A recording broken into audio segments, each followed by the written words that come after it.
नमस्कार, जय माता दी। मैं हूँ आपकी अपनी लाइफ डिज़ाइनर जीतू आचार्य। शीतला अष्टमी व्रत ये किस दिन है और ख़ास करके आपको क्या चीज़ों का ध्यान रखना है। आपके घर में कोई ऐसा व्यक्ति, आपके घर के इर्द गिर्द कोई ऐसा व्यक्ति है जो बहुत ज़्यादा बीमार रहता है या फिर जिसे खास करके कुछ डिजीज़ है, और डिजीज़ भी कहते हैं कि स्किन डिजीज़, अगर ऐसी कोई समस्या से पीड़ित है तो उन्हें आप ये वीडियो ज़रूर शेयर कीजिएगा, ताकि वो भी छोटे छोटे कुछ ऐसे उपाय हैं जिसे करके रिलीफ पा सकते हैं और आपको बहुत सारी दुआएं भी देंगे। यानी जब हमारी ज़िंदगी बहुत कठिन दौर पे चल रही होती है ना, तो वहाँ पे एक छोटी सी लो अगर हमारा हाथ थाम ले तो हमारी जीवन में बहुत सारी खुशियाँ चलकर आना शुरू हो जाती हैं। तो यही कुछ ऐसा भी समय है। शीतलाष्टमी की जब हम बात कर रहे हैं तो ये कब पड़ेगी और इसकी तिथि कब से कब है, और इस दिन खास करके ऐसे कौन से उपाय हैं जो आपको ज़रूर करने चाहिए ताकि आपके जीवन में सुख आए। चैत्र कृष्ण पक्ष की अष्टमी तिथि, यानी चैत्र का महीना, कृष्ण पक्ष का महीना और साथ के साथ अष्टमी तिथि, ये बहुत ही विलक्षण योग बनाती है।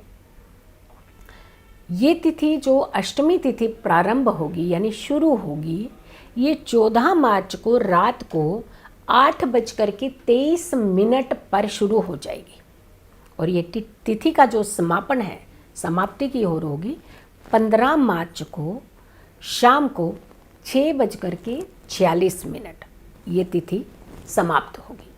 यानी अष्टमी तिथि जो आपको व्रत वाली तिथि मिलेगी, जिस दिन आपको अष्टमी तिथि का व्रत करना है, वो तिथि आपको जो मिलेगी, वो तिथि का जो व्रत आपने रखना है वो आपने 15 मार्च को रखना है, क्योंकि उदया के समय तिथि आपको 15 मार्च को अष्टमी तिथि मिल रहेगी और 14 की तो रात्रि से शुरू होगी।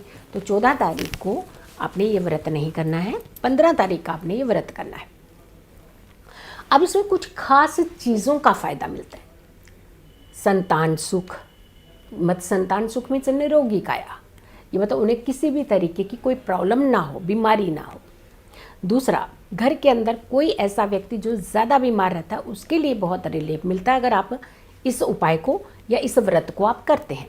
लेकिन इस व्रत की सिर्फ एक ही साधारण सावधानी होती है, भसोड़ा यानी बासी खाना जिसे हम कहते हैं, फ्रेश फूड, गर्म फूड नहीं चढ़ता है। माँ शीतला मैया को गर्म फूड नहीं चढ़ता है, सिर्फ ठंडा फूड चढ़ता है। ठंडा ही इनको खाना जो भोग है, भोज लगाया जाता है। ये रात्रि में बनाया जाता है, बासी हो जाता है तो इन्हें चढ़ता है और प्रसाद रूपी में हर व्यक्ति अपने घर में इसका भोग ज़रूर लगाता है।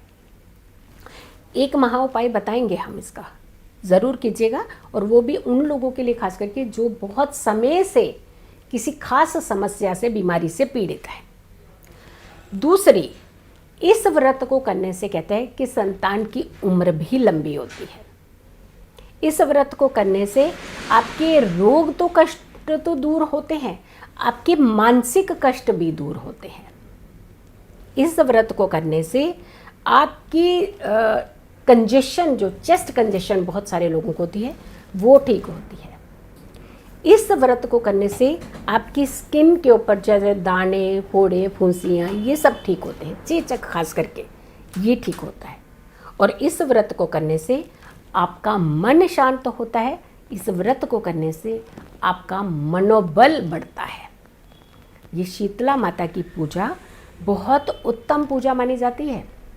फिर आती है बात कि हमें इस पूजा में खास करके किन चीज़ों का हमें ध्यान रखना चाहिए, कौन सी चीज़ें हैं जो हमें नहीं करनी चाहिए इस दौरान, और कौन सी चीज़ें हमें जो ज़रूर करनी चाहिए। जैसे कहते हैं कि छाछ का भोजन, छाछ, लस्सी, दही, इसका प्रयोग ज़रूर करना चाहिए।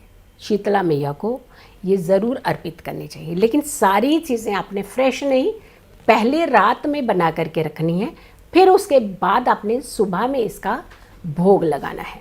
और ये खास करके कहते हैं कि पूजा का भी जो समय है ना, वो बहुत उत्तम समय हम आपको बता रहे हैं। इस बीच में जाकर के आप पूजा कर सकते हैं। 6:30 बजे से लेकर के, सुबह 6:30 से लेकर के शाम के 6 बजे तक का समय बहुत अच्छा है। इसी बीच में ही अगर आप पूजा करते हैं तो बहुत ज़्यादा आपको अच्छा फल देती है। और वैसे तो आप सुबह सुबह ही पूजा करते हैं, नहा धो करके हम लोग अपना जो जितनी भी विधियाँ होती हैं वो सारी हम ज़्यादातर कोशिश करते हैं कि सुबह के टाइम पे ही करें। और सुबह के टाइम पे सबसे उत्तम होता है कि 6:30 के बाद, सुबह के बाद में आप ये सारी विधियाँ जो है आप कर सकते हैं।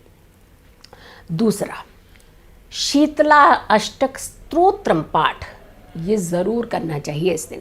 अगर आपने व्रत रखते हैं तो बहुत अच्छी बात है।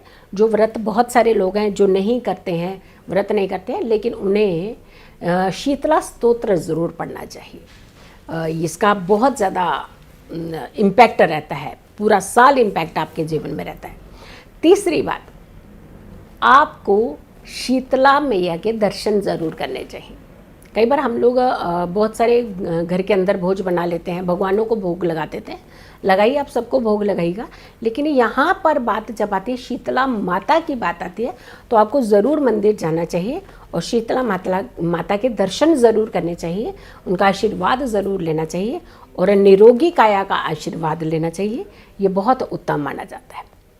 अब कोई ऐसा व्यक्ति जो आपके घर में बहुत ज़्यादा बीमार रहता है, कोई ऐसा व्यक्ति जिसने बिस्तर ही पकड़ लिया है, उसे खास करके किस तरीके का उपाय करना चाहिए?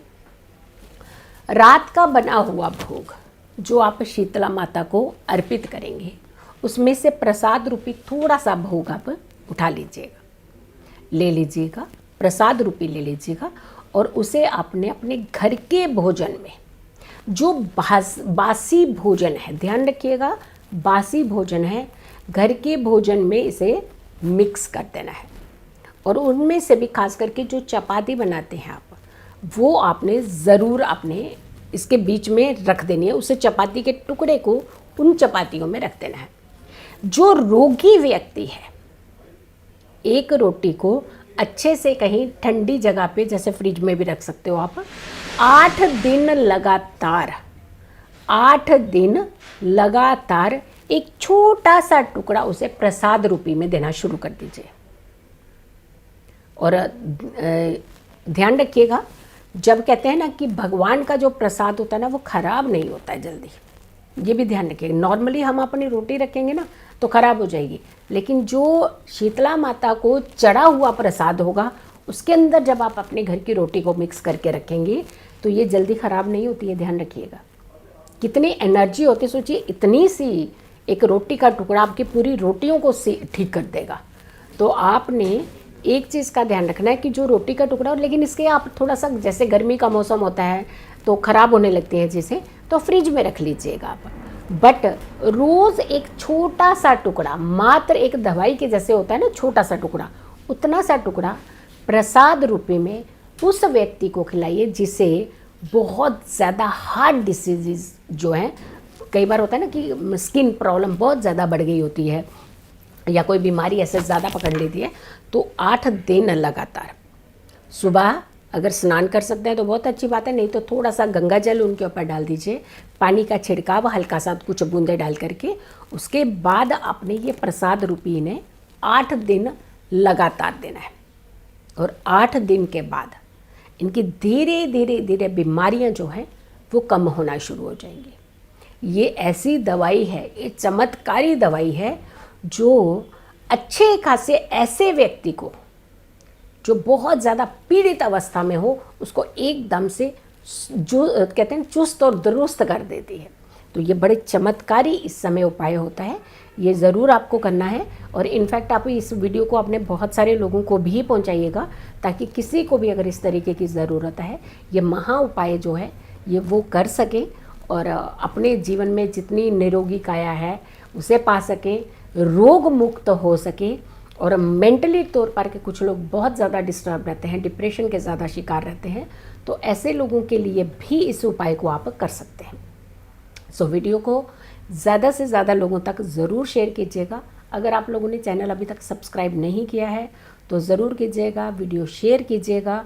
और अगर अपॉइंटमेंट लेना चाहते हैं आप तो जो नंबर्स दिए गए हैं, जो नीचे नंबर फ्लैश हो रहे हैं, उन नंबर्स के ऊपर कॉल करके आप अपनी बुकिंग भी करा सकते हैं, निजी तौर के ऊपर पर्सनली आप अपने हॉरोस्कोप को है दिखा सकते हैं। सो खुश रहिए, स्वस्थ रहिए, पॉजिटिव रहिए। पॉजिटिव रहते हैं तो हर समस्या से हम दूर रहते हैं।